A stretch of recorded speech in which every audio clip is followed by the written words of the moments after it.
Recently Henley and পার্টনার্সের তরফ থেকে বিশ্বের most powerful passport index release করা হয়েছে, যেটা প্রতি বছর জানুয়ারিতে বের করা হয়।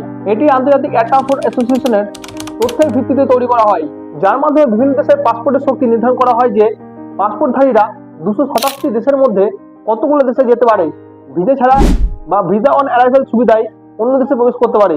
এই লিস্টে সিঙ্গাপুর প্রথম স্থান দখল করেছে। সিঙ্গাপুরের পাসপোর্টধারীরা 227টি দেশের মধ্যে 195টি দেশে ভিসা ফ্রি বা ভিসা অন অ্যারাইভালের সুযোগ পাবেন। দ্বিতীয় পজিশনে আছে জাপান, যার পাসপোর্টধারীরা 193টি দেশের মধ্যে যেতে পারবে ভিসা ফ্রি বা ভিসা অন অ্যারাইভালে। এই লিস্টে 3 নম্বরে আছে সাউথ কোরিয়া, 4 নম্বরে আছে জার্মানি এবং 5 নম্বরে আছে ফিনল্যান্ড। এখানে ভারত, পাকিস্তান এবং বাংলাদেশের পজিশন দেখার আগে আমরা জেনে নিই এই ইন্ডেক্সটা কিসের ভিত্তিতে তৈরি করা হয়। প্রথমত হচ্ছে ভিসা ফ্রি এন্ট্রি। প্রত্যেকটা দেশের পাসপোর্টধারীরা কতগুলো দেশে ভিসা ছাড়া বা ভিসা অন অ্যারাইভালের সুযোগ সুবিধা পেয়ে থাকেন, তার উপর ভিত্তি করে যত বেশি দেশের পাসপোর্টধারীরা ভিসা ছাড়া প্রবেশ করতে পারেন, সেই দেশকে তত বেশি শক্তিশালী হিসেবে র্যাঙ্ক করা হয়। দ্বিতীয়ত হচ্ছে অর্থনীতি এবং রাজনৈতিক সম্পর্ক। পাসপোর্টধারীদের জন্য ভিসা সুবিধা প্রদান করা অনেকটা ওই দেশের আন্তর্জাতিক সম্পর্কের উপর নির্ভর করে। অর্থনৈতিক এবং রাজনৈতিক সম্পর্ক উন্নত হলে ওই দেশের পাসপোর্ট আরো শক্তিশালী হয়ে ওঠে। 3 নম্বর হচ্ছে ইন্টারন্যাশনাল ট্রান্সপোর্ট সিস্টেম। বিভিন্ন দেশের বিমান পরিবহন এবং ভ্রমণ নেটওয়ার্ক এই লিস্টের প্রভাব ফেলতে পারে।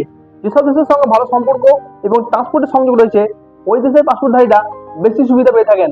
এবং 4 নম্বর হচ্ছে ডাটা সংগ্রহের মাধ্যমে এই র্যাঙ্কিংটা করা হয়ে থাকে। 2025 সালের আমেরিকার পাসপোর্ট র্যাঙ্কিং টপ 5 থেকে 8ম স্থানে নেমে এসেছে। এটার প্রধান কারণ হিসেবে মনে করা হচ্ছে অন্যান্য দেশের ভিসা ফ্রি এন্ট্রি বৃদ্ধি পাওয়ার কারণে আমেরিকার পাসপোর্ট র্যাঙ্কিং অনেকটা কমে গেছে। এই লিস্টের মধ্যে বাংলাদেশের অবস্থান হচ্ছে 100তম, যেখানে লিবিয়া ও ফিলিস্তিনের অবস্থান রয়েছে, এবং পাকিস্তানের অবস্থান হচ্ছে 106তম, যেখানে পাকিস্তানের পাসপোর্টধারীরা 34টি দেশে ভিসা ফ্রি এন্ট্রি করতে পারবে। এবং এই লিস্টে ভারতের স্থান হচ্ছে 85তম, যা আগের বছরে 80তম স্থান থেকে 5 ধাপ নিচে নেমে এসেছে। এই ভারতীয় পাসপোর্টের মাধ্যমে ভারতীয় নাগরিকরা 62টি দেশে ভিসা ফ্রি বা ভিসা অন অ্যারাইভাল এন্ট্রি করতে পারবে।